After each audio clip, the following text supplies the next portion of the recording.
Salam semangat Omah Sate Pak D. Klamut. Saudara yang terkasih di dalam Kristus, selamat memasuki masa Advent, masa untuk kita mempersiapkan hati dalam kerendahan hati, menyambut hari kudus kedatangan Sang Juru Selamat. Hari ini kita akan belajar dengan tema yang fana menjadi mulia. Bacaan diambil dari Matius 1 ayat yang pertama sampai dengan 17. Silsilah Yesus Kristus. Saya akan bacakan ayat yang pertama dan ayat ke-17. Inilah silsilah Yesus Kristus, anak Daud, anak Abraham. Ayat 17. Jadi seluruhnya ada 14 keturunan dari Abraham sampai Daud, 14 keturunan dari Daud sampai pembuangan ke Babel, dan 14 keturunan dari pembuangan ke Babel sampai Kristus. Saudara, belajar dari silsilah Tuhan Yesus Kristus Sang Juru Selamat, kita menemukan banyak tokoh besar yang setia dan taat dari nama-nama itu. Dan ada banyak nama yang kita kenal dengan segala fenomena keberdosaannya. Mungkin muncul dalam benak kita, mengapa di antara nama-nama tokoh dalam silsilah Tuhan Yesus ada orang-orang yang hidupnya bercacat di hadapan Allah? Mengapa Allah tetap mempertahankan keberadaan mereka hingga kemudian Tuhan Yesus diperanakan dari keturunan mereka? Mengapa Allah tidak memilih mereka yang hidup kudus saja dan membinasakan yang berdosa agar Sang Juru Selamat terlahir dari segala keturunan orang-orang yang hidupnya kudus? Seperti itu pertanyaan manusiawi kita. Karena itu, kita perlu belajar dengan kacamata iman. Manusia dipakai Allah untuk menjadi sarana, menjadi alat kedatangan Mesias Tuhan Yesus Kristus. Kelahiran Sang Juru Selamat sudah dinubuatkan jauh sebelum Tuhan Yesus dilahirkan.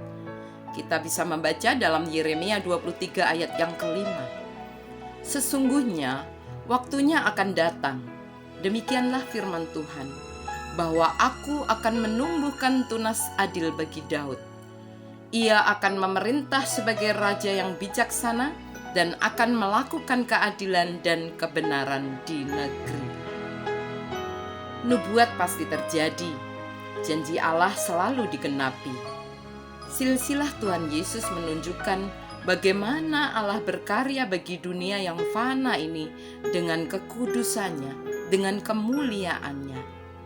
Allah yang kudus berkenan turun ke dunia menjadi manusia, datang dan tinggal di dunia yang fana, bahkan melalui orang-orang yang berdosa sebagai nenek moyangnya. Silsilah Tuhan Yesus menunjukkan bagaimana yang fana menjadi mulia atas kehendak dan kuasanya. Kehidupan manusia fana tidak pernah terlepas dari dosa.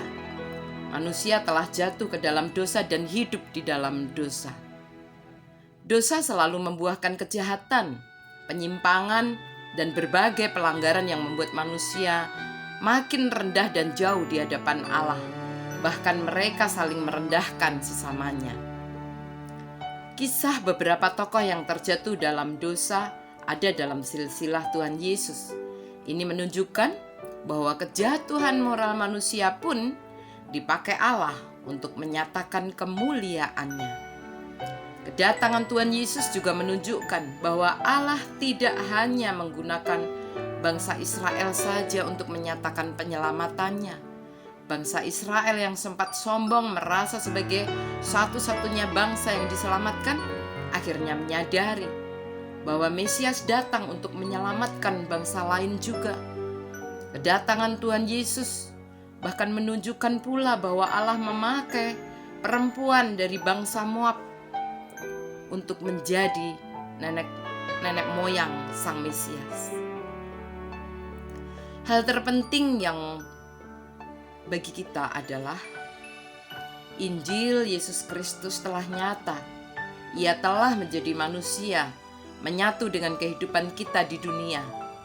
Ia datang di dunia yang fana ini melewati segala yang fana dengan kekudusannya. Ia rela turun ke dunia yang fana penuh dosa untuk menyelamatkan umat manusia, agar manusia fana dimuliakan, agar dunia dimuliakan, agar Allah dimuliakan melalui Kristus. Saudara, silsilah Tuhan Yesus menunjukkan bahwa Allah memakai siapapun dari latar belakang apapun yang oleh perkenannya diberi kehidupan untuk tujuan yang besar, yaitu kelahiran Tuhan Yesus Kristus atau membawa kabar baik. Allah merencanakan segala sesuatu dengan sangat baik.